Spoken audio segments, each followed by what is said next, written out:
Assalamu alaikum warahmatullahi wabarakatuh. This is lecture number 2 of the full-fledged content writing course by Hamad Akbar. I hope कि आपने lecture 1 देखा होगा। अगर आपने वो नहीं देखा तो पहले वो देखकर यहाँ पर आएँ। और अब हम कंटिन्यू करेंगे कुछ बहुत ही टेक्निकल डिटेल्स के साथ अबाउट कंटेंट राइटिंग।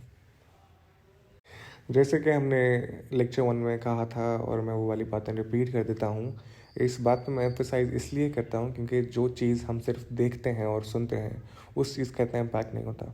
जब हम वो चीज़ लिख लेते हैं तो उसका इम्पैक्ट एक नेक्स्ट लेवल पे चला जाता है। इसलिए मैं कहता हूँ कि अपने गोल्स भी लिख कर लिखा रखा करें। उससे आप उसको बहुत आपका माइंड उसको बहुत ज़्यादा सीरियसली लेने लगता है। आप अपनी लाइफ उस गोल के इर्द गिर्द डिज़ाइन करते हैं।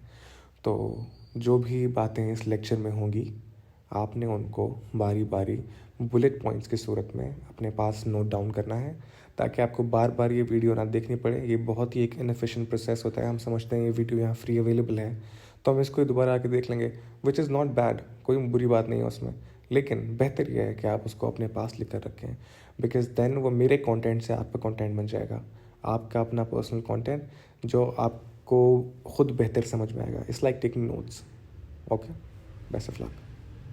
अच्छा, तो मैंने आपको बताया था कि कंटेंट राइटिंग की बहुत सारी किस्में होती हैं, और जो इन पर्टिकुलर कंटेंट राइटिंग की टाइप हम कवर कर रहे हैं वो है वेबसाइट कंटेंट। और आज हम ये देखेंगे कि उसकी इम्पॉर्टेंट एलिमेंट्स कौन से होते हैं और वो कौन सा प्रोसेस है जिससे कंटेंट राइटर गुजरता है। मैंने आपको पहले ही बताया था कि we'll go through the entire process in the separate video, जिसमें हम एक टॉपिक पिक करेंगे, उसको पॉइंट ए से लेके पॉइंट जी तक लेके जाएंगे जहाँ पर वो आर्टिकल रेडी हो जाता है। ऑलराइट, इसमें मैं आपको पहले ये बताऊंगा कि किस तरह वो प्रोसेस हम कैरी ऑन करते हैं और उसके दरमियान हमें किन किन टूल से गुजरना पड़ता है और किस तरह इस्तेमाल होते हैं। हर टूल के बारे में अलग अलग बताऊंगा कि आपको कहाँ से मिलेंगे, उनको इंस्टॉल किस तरह करना है और अपने आप को कंटेंट राइटिंग के लिए रेडी किस तरह करना है। क्योंकि मैं चाहता हूँ कि जब मैं वो वीडियो बनाऊँ जिसमें हम कंटेंट राइटिंग का पूरा एक सेशन करें एक आर्टिकल के साथ, तो आपके पास सारा सामान रेडी हो। And I want you guys to do that with me. Pick a topic for yourself and carry out the entire process with me. हाँ, तो एक क्लाइंट ने आपको रीच आउट किया फाइवर पर और उसने आपसे कहा कि मुझे एक आर्टिकल चाहिए 1000 वर्ड्स का, और टाइटल है how to open a bank account. Now एक रुकी कंटेंट राइटर जो क्लेम करता है कि वो कंटेंट राइटर है, वो क्या करेगा? ओके, मैं ये कर सकता हूँ, मुझे सिर्फ गूगल करना है कि how to open a bank account, और वहाँ पे जो स्टेप्स दिए होंगे उनको मैं फॉलो करके यहाँ पर डाल दूंगा and the article is done. And quite frankly ऐसे क्लाइंट्स हैं जो इस आर्टिकल को एक्सेप्ट कर लेंगे। लेकिन यहाँ पे डिफरेंस आता है एक रोकी कंटेंट राइटर में और एक प्रोफेशनल कंटेंट राइटर में। आपने अपने क्लाइंट से हमेशा ये सवाल करना है कि आपकी इस आर्टिकल के साथ इंटेंशन क्या है। आप क्या चाहते हो कि एक रीडर के जहन में ये आर्टिकल कौन सी थॉट पैदा करे। Because when someone is asking me to write how to open a bank account, क्या वो ये चाह रहा है कि मैंने सिर्फ पब्लिक को इस प्रोसेस के बारे में इन्फॉर्म करना है, या वो अपना प्रोडक्ट बेचना चाह रहा है, उसका अपना एक बैंक है और वो चाहता है वो लोगों को वहाँ लेकर आए। सही है, देखिए इंटेंट डिफरेंट हो गया। पहले वो सिर्फ इन्फॉर्म कर रहा था, अब वो कोई चीज़ बेचने की कोशिश कर रहा है। तो क्या आपके ख्याल में दोनों का कंटेंट सिमिलरली लिखा जाएगा? बिल्कुल ऐसा नहीं है। दोनों के कंटेंट की नोयत बिल्कुल बदल गई है सिर्फ इंटेंशन की तब्दील होने से। हाँ, तो आप सबसे पहली चीज़ अपने रजिस्टर पर क्या नोट डाउन करेंगे? Once you have received the title of your article, आपने अपने क्लाइंट से हमेशा पूछना है कि व्हाट इज़ योर इंटेंशन, आपका इंटेंट क्या है, ताकि आप कंटेंट उस इंटेंशन के इर्द गिर्द डिज़ाइन कर सकें। अच्छा, इस पॉइंट पर मैं आपको कुछ टर्मिनोलॉजीज़ बताना चाहता हूँ जो आपके जहन में होनी चाहिए, क्योंकि मैं नहीं चाहता कि मेरे स्टूडेंट्स जो हैं वो कहीं भी पीछे रहें। कल को आप मार्केट में जाएं और आपका कोई क्लाइंट इस तरह के अल्फाज इस्तेमाल करे तो आपको पता होना चाहिए वो क्या कह रहा है। जो हमने पहला अपना सिनेरियो डिस्कस किया जिसमें आपके पास एक क्लाइंट आया है और वो आपसे कहता है कि मुझे how to open a bank account एक आर्टिकल लिखवाना है, और वो सिर्फ इन्फॉर्म कर रहा है ऑडियंस को कि ये प्रोसीजर किस तरह होता है, तो वो मोस्ट प्रोबेबली या तो एक चैरिटी बेस्ड वेबसाइट चला रहा है। अगर ऐसा नहीं है तो उसकी वेबसाइट एडसेंस बेस्ड है, यानी ब्लॉग के दरमियान एड्स आएंगे और लोग जब वो देखेंगे तो वो पैसे कमाएगा। जो दूसरे टाइप का कंटेंट है और जो दूसरे टाइप की वेबसाइट है वो है एफिलिएट वेबसाइट। इस सूरत में जब आपके पास वो आया है और वो आपसे कहता है कि how to open a bank account, मुझे एक आर्टिकल लिखवाना है और मैं चाहता हूँ कि आर्टिकल के एंड में लोग मेरे बैंक पर जाएं और वहाँ पर जाकर अकाउंट खुलवाएं, तो आप ऑडियंस को मजबूर कर रहे हो एक एक्शन जनरेट करने में। आप अपने कंटेंट के ज़रिए ना सिर्फ उनको इन्फॉर्म कर रहे हो, बल्कि उनको एक सर्टेन डायरेक्शन की तरफ भेज रहे हो कि आपने ना इस बैंक में जाकर अकाउंट खुलवाना है, बिकॉज इसके ये एडवांटेजेस हैं जो भी, ठीक है।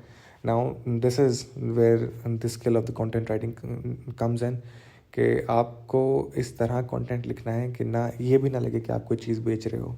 तो इस तरह के कंटेंट को कहते हैं एफिलिएट कंटेंट, जिसमें आप चाहते हो कि क्लाइंट एक सर्टेन पाथ पे जाएं, एक एक्शन करें आपके ब्लॉग के थ्रू, और कोई चीज़ ख़रीदें या कोई चीज़ दें। ईमेल भी अगर वो अपनी दे रहे हैं तो ये भी एफिलिएट वेबसाइट में ही आता है। अच्छा, coming back to the course, now आपने उनसे अपना इंटेंट पूछ लिया, कंटेंट का इंटेंट पूछ लिया, आपके पास वो तमाम इन्फॉर्मेशन है जिसकी आपको ज़रूरत है। आपको वर्ड काउंट पता है, आपको टॉपिक पता है, आपको उसका इंटेंट पता है।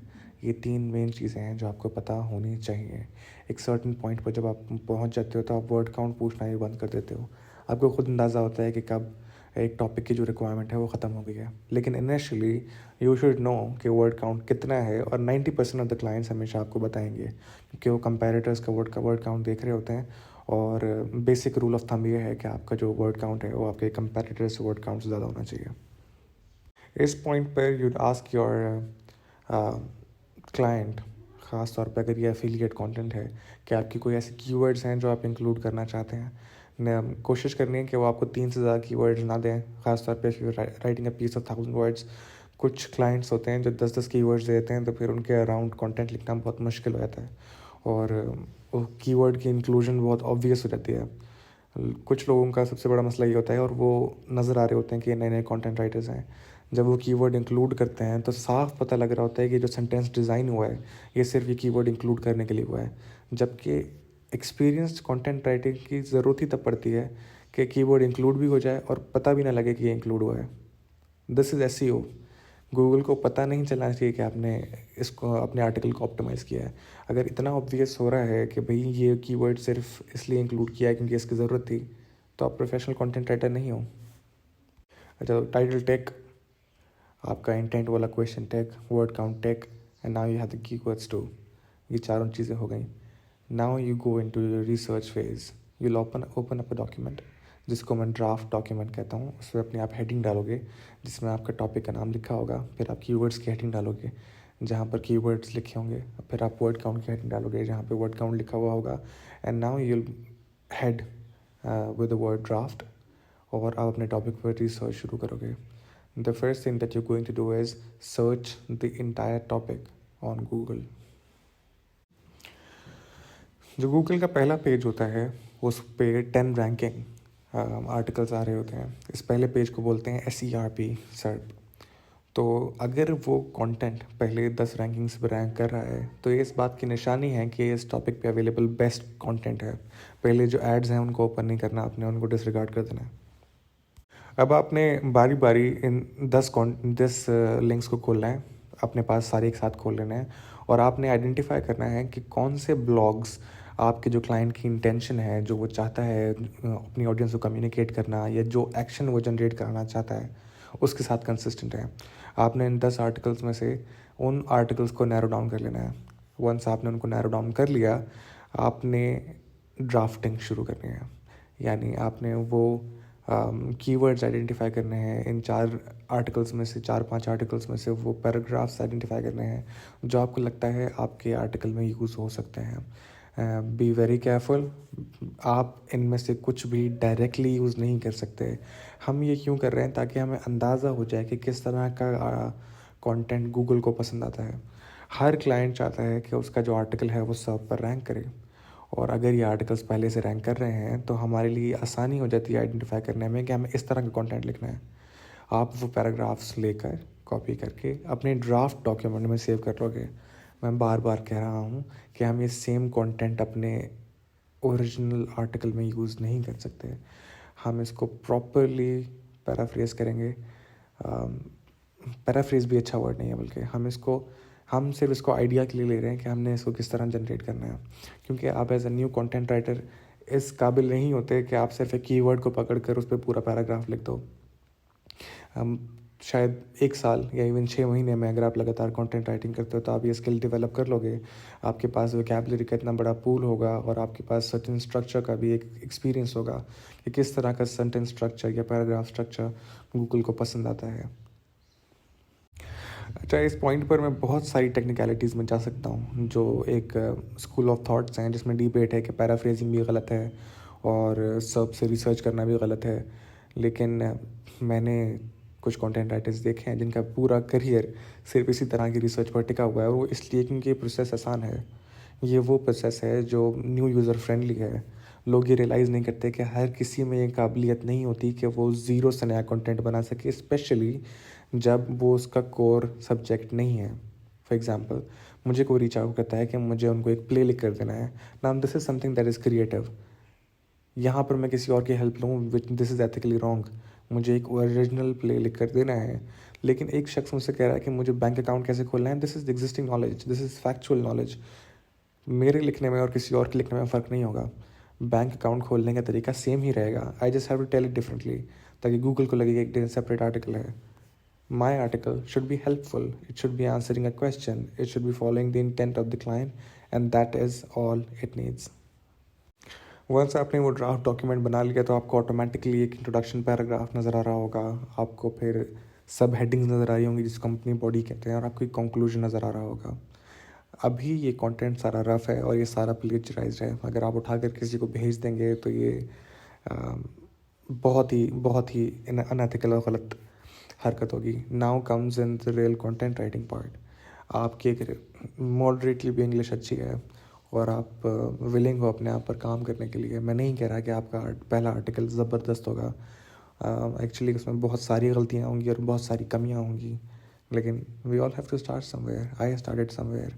The best content writer in the world started somewhere. All right, तो आप उसको बारी बारी पैराग्राफ्स को पैराफ्रेज करने की कोशिश करोगे। और पैराफ्रेज करने से मुराद ये नहीं है कि आप वही sentence direct tense indirect tense में कर दोगे।